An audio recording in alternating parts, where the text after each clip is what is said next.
آپ کی ہوسٹ صبا نیازی ہوں۔ کنٹری ٹاک میں گفتگو کے لیے ہم نے ڈاکٹر شیزے کو دعوت دی ہے۔ ناظرین، ہم آج ملکی مسائل پر ڈاکٹر شیزے سے معلوم کریں گے کہ ہم کس طرح ملکی مسائل سے جان چھڑا سکتے ہیں۔ السلام علیکم جی ڈاکٹر صاحب۔ جی وعلیکم السلام، بہت شکریہ۔ آپ کا ٹاپک بلا شبہ امپورٹنٹ بھی ہے اور عین آج کی ضرورت بھی ہے۔ وہ اس لیے کہ سب جانتے ہیں، آپ بھی جانتے ہیں اور ناظرین بھی اس بات کو جانتے ہیں کہ ملک میں ترقی کا پہیہ اس وقت رک جاتا ہے جب بد امنی ہو، جب لوگوں میں بے چینی ہو، غیر یقینی صورتحال ہو، اور خاص طور پہ یہ جو جمہوریت کے دو بڑے فریق ہیں، ایک حکومت ہے، دوسری اپوزیشن ہے، ظاہر ہے اسی ملک کو وہ بہتر کرنا چاہتے ہیں۔ تو ان کے درمیان جب ہم آہنگی ہوتی ہے، ایک دوسرے کے ساتھ رواداری ہوتی ہے اور ہارمونی ہوتی ہے، تو وہ یقیناً مل بیٹھ کر مسائل کا حل ڈھونڈتے ہیں۔ اور ان مسائل کے حل کے لیے ظاہر ہے سب کو جو ہے علم بھی ہے، اور ہم میڈیا والے یہ چاہ رہے ہوتے ہیں کہ جو عام لوگوں کے مسائل ہیں، عام لوگوں کی مشکلات ہیں، ان کو اجاگر کیا جائے اور اس طرح ہائی لائٹ کیا جائے جس سے دونوں پارٹیوں کو، حکومت کو اور اپوزیشن کو، ان مسائل سے مکمل آگہی ہو جائے۔ وہ اس لیے کہ جب تک عوام کی مشکلات کا اندازہ، عوام کی مشکلات کا بخوبی علم حکومت کو یا اپوزیشن اراکین کو نہیں ہوتا، وہ کس طرح اس کے لیے منصوبہ سازی کریں گے، قانون سازی کریں گے، اسمبلی میں بل پاس کریں گے، اور جب تک یہ ساری چیزیں لیگلائز وے سے ایڈاپٹ نہیں ہوں گی تو وہ ملک و قوم کو تو اس کا کوئی فائدہ نہیں۔ آج جو ہم بکھرے سے چل رہے ہیں، ایک کا راستہ دائیں طرف جاتا ہے، دوسرا کا بائیں طرف جاتا ہے، تو یہ ہمارے لیے کوئی فائدہ مند نہیں ہے۔ لہذا میں آپ کی وساطت سے یہ کہنا چاہتا ہوں، ایک عام شہری کی حیثیت سے، ایک پڑھا لکھا انسان ہونے کی حیثیت سے، ایک مسیحا ہونے کی حیثیت سے، چونکہ میں طالب علم بھی ہوں اس کا، میڈیا کا، اور میں سمجھتا ہوں کہ اگر صحافت کرنی ہے تو پھر جو موجود ہیں حقائق جن سے ہماری قوم، ہماری عوام گزر رہی ہے، تو ان مشکلات کا پورے طریقے سے بالکل عیاں کر کے ان کو ہائی لائٹ کیا جائے۔ تو میں سمجھتا ہوں پہلی تو بات یہ جو آپ نے سوال کیا ہے کہ کس طرح ہم مسائل سے چھٹکارا حاصل کر سکتے ہیں۔ چھٹکارا الٹیمیٹلی حکومت کو ایسا ماحول بنانا پڑے گا، ایسی منصوبہ بندی کرنی پڑے گی، ایسا قانون بنانا پڑے گا جس میں یہ جو مثلا ہم کہتے ہیں کہ آپ دیکھیں گی کہ مہنگائی ہے اور بے پناہ ہے، ہر شعبہ زندگی سے تعلق رکھنے والے تڑپ رہے ہیں، پریشان ہیں۔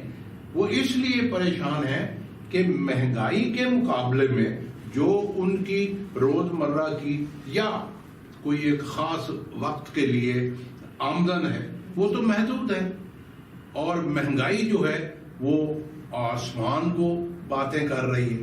تو اس میں بیلنس نہیں ہے، اور جب تک یہ توازن قائم نہیں ہوگا یہ جو ہے لوگوں کو آسانی پیدا نہیں ہوگی۔ بالکل اسی طرح سے ایک سیلریڈ پرسن جو ہے، جو ہر مہینے بعد اس کو ایک طے شدہ تنخواہ ملنی ہے اس کا بجٹ تو اسی میں آنا ہے، تو وہ کس طرح اس کو پل آن کرے، کیا طریقہ اختیار کرے. ظاہر ہے اس کا گھر بھی ہے، اس کا اگر کرایہ دینا ہے، بجلی کا بل ہے، گیس کا بل ہے، پانی کا بل ہے، پھر بچوں پہ خرچہ کرنا ہوتا ہے، پھر خدا نہ کرے بیماری کا بھی ایک بہت بڑا عنصر ہے. لوگ جو ہے کوئی بچے بیمار ہو گئے، بڑے بیمار ہو گئے، تو وہ جو ایکسٹرا بوجھ بن جاتا ہے عام فیملی پر، اور اس سے سارا بجٹ جو ہے ڈسٹرب ہو جاتا ہے. اس لیے لوگ پریشان ہیں اور ان کو یہ سمجھ نہیں آ رہی کہ اس کا 100% سلوشن کیا ہے. 100% سلوشن یہی ہے کہ گورنمنٹ جو ہے وہ تمام اشیاء خوردنی اور دیگر جو بنیادی ضروریات زندگی ہے ان میں توازن پیدا کرے. اور توازن کا مطلب میں یہاں یہ لینا چاہتا ہوں کہ ان کو معلوم ہونا چاہیے کہ ایک عام شخص جو ہے اس کی انکم کتنی ہے، اس کا خرچہ کتنا ہے، پھر وہ کس طرح ان کو مینج کرے. نمبر 1. نمبر 2 یہ ہے کہ جو بنیادی ضروریات جن پہ اخراجات ہوا کرتے ہیں، جیسے میں نے ابھی کہا کہ اگر فیملی میں بیماری آ جائے تو بیماری دیکھ کے تو نہیں آتی. بیماری جو ہے وہ یہ نہیں ہے کہ وہ کم خرچے والی ہے، زیادہ خرچے والی ہے، تو وہ تو باہر نہ ہو، آپ کو ادویات چاہیے. اور اس میں اگر لوکل ڈاکٹر ہے، کمیونٹی کا ڈاکٹر ہے یا سرکاری ہاسپٹل ہے تو وہاں سے کچھ نہ کچھ تو ان کو ملتا ہے. لیکن زیادہ حصہ ان کو پرائیویٹ طور پر، یا یہ کہا جاتا ہے کہ یہ آپ ٹیسٹ بھی کروائیں، یہ آپ دوائیاں بھی لیں. تو اب یہاں یہ سوال پیدا ہوتا ہے کہ ایک آدمی جس کا یہ بجٹ نہیں ہے وہ کہاں سے یہ ایکسٹرا اخراجات کرے گا، تو اس کا جو ہے سارا سلسلہ ڈسٹرب ہو جاتا ہے. بالکل اسی طریقے سے آگے ہم جب چاہتے ہیں تو آپ دیکھیں، ٹھیک ہے ملک کے حالات بھی کچھ ایسے نہیں ہیں، لیکن گورنمنٹ کے لیول پر یہ نہیں ہے کہ گورنمنٹ کے پاس وسائل نہیں ہیں. وسائل تو ہوتے ہیں، اور ٹیکسز کلیکشن ہو رہی ہے، اور بڑے جو ہے ہم بہت سارے فارن لونز لے رہے ہیں. اور پھر یہ ہے کہ اصل میں میری سمجھ میں میڈم یہ بات آ رہی ہے کہ جب تک آپ گورنمنٹ کے اخراجات کم نہیں کریں گے کس طرح آپ عوام پہ پیسہ خرچ کریں گے. وہ جو سیونگ ہوگی وہ پھر جو ہے وہ عوام کی خدمت میں ادھر لگے گا. تو یہ ایک تو میں یہ فیکٹر بتا رہا ہوں. آپ نے کہا نا کہ کس طرح ہم جان چھڑا سکتے ہیں، تو 3 باتیں میں نے کر دی ہیں. اور یہ چوتھی بات یہ ہے کہ جو کمیونٹی کے چھوٹے چھوٹے بزنس پروجیکٹ ہوتے ہیں، آپ دیکھیں ان کو فیسلٹیز نہیں ہیں. تاجر کیا کرے، وہ اپنا سرمایہ بھی لگاتے ہیں کاروبار چلانے کے لیے، لیکن ان کو دوسری جو فیسلٹیز بائی دی گورنمنٹ ملنی چاہیے نہیں ملتی. اس کی مثال میں یہ دے رہا ہوں کہ ایک تو ہیوی ٹیکسز کا بوجھ ہے، دوسرا بجلی کا بوجھ ہے، تیسرا اور بڑے مسائل ہیں. تو اگر گورنمنٹ ان کو سپورٹ کرے اور ان کو فیسیلیٹیٹ کرے تو یقیناً یہ جو تاجران کا گروپ ہے، یہ بڑے محب وطن ہیں. یہ کوئی یہ نہیں کہہ سکتا، وہ تو ہر کام میں آگے آتے ہیں. اور ان کا تو یہ ہے کہ جب ہمارا ملک خوشحال ہوگا، ہمارا ملک مضبوط ہوگا تو لوگ خوشحال ہوں گے تو ان کو خوشی ہوگی. خوشحالی کا مطلب ہی یہ ہے کہ لوگ ان کی دکان پہ آئیں گے، ان کا سٹاف بکے گا، وہ بھی خوشحال ہو جائیں گے. تو یہ ایک وائس ورثہ ایک پورا سائیکل ہے، اور اس میں زیادہ پارٹ جو ہے گورنمنٹ کو پلے کرنا ہے. اور گورنمنٹ کے لیے میں سمجھتا ہوں کہ یہ جو ہمارے اکنامیکل سرکل ہے اس کو سیدھا کرنے کی ابھی بہت زیادہ ضرورت ہے. چوتھی بات میں آپ سے عرض کر دوں، چونکہ یہ آپ کا بڑا پھیلا ہوا بڑا وسیع سوال ہے. اس کے جواب کے لیے میں ساری باتیں جو ہیں آپ کے گوش گزار کرنا چاہتا ہوں. آج ہمارے ساتھ کیا ہو رہا ہے آپ کے سامنے ہے کہ جو اپوزیشن ہے وہ ذاتی مفادات کے لیے نئے سے نئے مسئلہ کھڑا کر رہی ہے. قومی مفاد کو انہوں نے یکسر پرے کر دیا ہے, اس کو اہمیت نہیں دے رہے. اصل میں تو قومی مفادات کو سامنے رکھنا چاہیے کہ 22 کروڑ عوام کو کیا چاہیے. 22 کروڑ عوام کو خوشحالی چاہیے, امن چاہیے, ان کو صحت کا جو ہے صحت کی سہولت وہ چاہیے, ان کے بچوں کی سکولنگ چاہیے ان کو, اور تو وہ اور کچھ نہیں مانگ رہے نا, سر پہ چھت چاہیے. تو یہ سارے کام پرائیویٹ سیکٹر میں تو مشکل ہے. اس کے لیے کوئی ایسا لون سسٹم ہو جو ایزی انسٹالمنٹ پہ اس کو رائج کیا جائے. گورنمنٹ نے بے شمار پالیسیز بنائی ہیں, لانچ بھی کی ہیں, اور ابھی تک ان کا کوئی سیر منہ نظر نہیں آ رہا. پھر اس کی اتنی زیادہ فارمیلٹیز ہیں, میں سمجھتا ہوں کہ میرے جیسا یا ایک عام آدمی ان فارمیلٹیز کو پورا نہیں کر سکتا.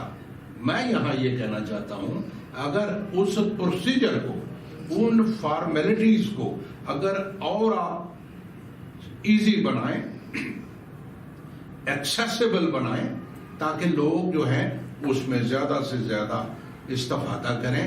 ان کو بہت لون دینے کی ضرورت نہیں ہے, وہ کروڑوں روپے نہیں چاہ رہے. بھائی جس کا کام 5-10 لاکھ روپے سے چل سکتا ہے تو اس کو 5-10 لاکھ روپیہ لینے کے لیے پتہ نہیں کیا پاپڑ بیلنے پڑیں گے, تو وہ کیا کرے گا بتائیں, وہ تو ڈسہارٹ ہو جائے گا. اس لیے کیونکہ میرے سامنے جو مثال ہے, میں ابھی میں اپنی ذاتی مثال کہتا ہوں, وہ چاہ رہے ہیں کہ ان کا سرمایہ ضائع نہ جائے. بھائی اس کے لیے ٹھیک ہے, آپ پریکاشنز کریں, پابندیاں لگائیں. اتنی پابندی نہیں کہ آج میں پیسے لینے کے لیے جاؤں اور پتہ لگے 1 سال میں اسی چکر میں صبح شام بھاگتا پھر رہا ہوں, اور پروجیکٹ تو ایک طرف, اپنی صحت برباد ہو گئی ہے, پیسے پھر نہیں ملے. تو اس قسم کی باتیں جو ہے یہ دل شکنی ہے. میں اپنے جو بھی ادارے ہیں ان سے ریکویسٹ کرتا ہوں کہ پاکستانیوں کے لیے اتنی پابندیاں, اتنا ٹائٹ پروسیجر, اتنی فارمیلٹیز, ان کا پہاڑ کھڑا نہ کریں, بلکہ make it easy, make it as easy as it is possible, تاکہ لوگ جو ہے ایزیلی, وہ جب ان کو ملتا ہے پھر وہ کام کرتے ہیں, جب وہ کام کرتے ہیں پروڈکشن ہوتی ہے, خوشحالی آتی ہے. تو یہ خوشحالی پھر سارے ملک میں, پھر سب لوگوں کو اس کا فائدہ ہوتا ہے. تو میں میڈم آپ کا شکریہ ادا بھی کرتا ہوں, اور یہ بات آپ کی خدمت میں عرض کرنا چاہتا ہوں کہ آپ کے چینل کی وساطت سے یہ کہنا چاہتا ہوں کہ بدحالی کا فی الحال یہ تو میں سمجھتا ہوں پورا ایک طوفان ہے. ہر شعبہ زندگی میں خوشحالی نہیں ہے, بدحالی ہے, اور یہ ہمیشہ رہنے والا نہیں ہے سلسلہ. اس کو بدلا جا سکتا ہے, اس میں بہتری آ سکتی ہے, پرووائڈڈ لوگ جو ہیں, اب لوگ سے مراد کیا ہے؟ لوگ سے مراد جو رولنگ پارٹی ہے, جن کے ہاتھ میں اقتدار ہے, جن کے ہاتھ میں قلم ہے, جن کے ہاتھ میں یہ سارا نظام زندگی ہے. بھائی ان کو بھائی آپ بہتر بناؤ, کوئی پالیسی ایسی بناؤ جس میں بہت سارے لوگ دیکھیں. میں بڑے افسوس سے یہ بات ایڈ کرنا چاہتا ہوں, آج ہمارا نوجوان نسل دیکھیں, وہ سڑکوں پر ڈگریاں بغل میں لے کر پھر رہے ہیں اور ان کا ٹیلنٹ ویسٹ ہو رہا ہے. تو یہ ویسٹیج جو ہے اس کا ذمہ دار کون ہے؟ اگر ایمانداری سے دیکھا جائے تو یہ 20, 25, 30, 60 لاکھ بندہ بے روزگار ہے. کیوں نہیں آپ ان کے لیے کوئی راستہ تلاش کرتے ہیں؟ آپ کیوں ان کو زنگ لگا رہے ہیں؟ بھائی انہوں نے پڑھا ہے, ان کے پاس علم ہے, ان کے پاس جذبہ ہے, وہ محب وطن ہے, بھائی ان کے لیے کوئی پالیسی بناؤ تاکہ وہ اپنا کردار ادا کریں, اور وہ کردار بڑا مثبت ہوگا, خوشحالی آئے گی, ملک میں انڈسٹری کا پہیہ چلے گا. جب آپ کی دیگر چیزیں بہت کمپلیکیٹڈ ہیں تو اس میں ہر بندہ ان کو پورا نہیں کر سکتا. تو یہ جو ہے نا کمپلیکیشنز, اس کو سمپلیفائی کیا جائے. اور دوسرا یہ ہے کہ جو ہیں باقی لوگ, ان کے سارا معاشرہ سپورٹر ہوتا ہے. یہ میں نے جیسے شروع میں کہا, تاجروں کو آپ سپورٹ کریں, اسٹوڈنٹس کو آپ سپورٹ کریں.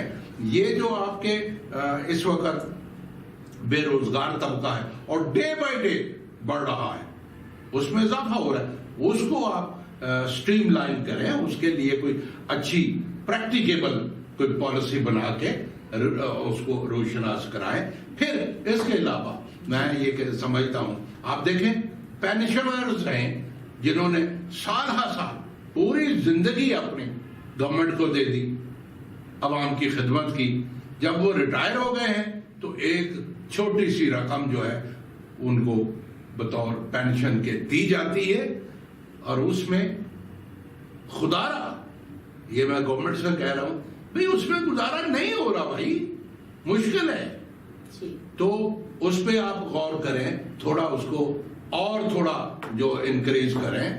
بلکہ میں تو یہ کہتا ہوں کہ جتنی بھی تنظیمیں چل رہی ہیں, ایپکا ہے, دوسرے ہیں, وہ کہہ رہے ہیں, جو LHVs ہیں میڈیکل میں, ڈاکٹرز ہیں, باقی وہ تو کہہ رہے ہیں بھئی ہمارا جو معاوضہ ہے تھوڑا بڑھاؤ تاکہ ہم بھی خوشحال کی زندگی گزار سکیں. تو یہ کام نہ آپ کر سکتی ہیں, نہ میں کر سکتا ہوں, نہ کوئی چینل کر سکتا ہے. یہ صرف جو محب وطن حکومت ہے, اس کے جو وزیر ہیں, جو اس کے مشیر ہیں, یہ ان کا کام ہے. اور وہ سر جوڑیں, اپنی بیسٹ کیپیبلٹی کو سامنے رکھ کر ایک پروگرام ڈیزائن کریں اور اس کو یہ پاپولر کریں, تاکہ بہت سارے لوگ جو ہیں وہ مستفیض ہوں اور مجموعی طور پہ ایک بہتر صورتحال کھل کر سامنے آ جائے. ورنہ تو ایسے ہی یہ جو جھٹکے لینے والی بات ہے, جو یہ زندگی کو کہتے ہیں نا تکا سٹارٹ ہو گئی ہے, بھائی اس کو ختم کرو. بھائی پوری دنیا میں آج آسودگی ہے, خوشحالی ہے, ذہنی سکون ہے, اور غیر یقینی صورتحال نہیں ہے. تو وائی ان پاکستان تو گولڈن سپیرو ہے, یہ اچھی, یہ سونے کی چڑیا ہے, جس کو آپ اس طرح یار اس طرح بھائی اس کو تھوڑا سوچو, تھوڑا غور کرو. ٹھیک ہے حکومت کے بھی مسائل ہیں, اور اس میں خاص طور پہ میں آخر میں یہ بات ختم کر کے آپ سے اجازت بھی لوں گا. حکومت کا کلیم یہ ہے, اور یہ 95% درست ہے. کیا کلیم ہے؟ وہ کہتے ہیں جی سابقہ حکومتوں میں جو لوگ تھے, میں کسی کا نام نہیں لے رہا ہوں, موسٹلی وہ کرپٹ تھے, اور انہوں نے گورنمنٹ کا روپیہ, حکومت کا روپیہ وہ لوٹا ہے, دونوں ہاتھوں سے لوٹا ہے, اور خزانے خالی کر کے بھاگ گئے ہیں, ملک میں نہیں ہے. بھائی اس کے لیے آپ کے پاس سارا کچھ ہے, آپ ان کا احتساب کریں, ان کو لائیں, ان کو عدالتوں کے سامنے پیش کریں. عدالتوں کا جب سلسلہ شروع ہو جائے گا, دودھ اور پانی علیحدہ علیحدہ ہو جائے گا. تو یہ کام بھی آپ اس بہانے سے کہ وہ لوٹ کے لے گئے ہیں, اس بہانے سے آپ عوام کو زیادہ تکلیف میں نہ کریں. ہم تکلیف میں ہیں, آپ کی شفقت, آپ کی مہربانی, اس پرسان حال عوام پہ ترس کھائیں, مہنگائی کا کچھ کریں, امن کا کچھ کریں, اور باقی جو مسائل ہیں, سماجی مسائل ہیں, ان کا کچھ کریں. آپ کر سکتے ہیں, اللہ نے آپ کو طاقت دے دی ہے, اللہ نے آپ کو موقع دے دیا ہے, اور عوام نے آپ کو ووٹ دے دیا ہے. اب عوام جو بولے, اپنی چیخو پکار کس کو سنائیں؟ ہم ٹرمپ کو تو نہیں کہہ سکتے, ہم کسی ملک کو تو نہیں سنا سکتے, یہ ہمارا معاملہ ہے اور آپ کا معاملہ ہے. ہم اپنی تکالیف آپ کو کہہ رہے ہیں, آپ کو حل کرنی ہے اور آپ نے حل کرنی ہے. وما علینا الا البلاغ. بہت شکریہ ڈاکٹر.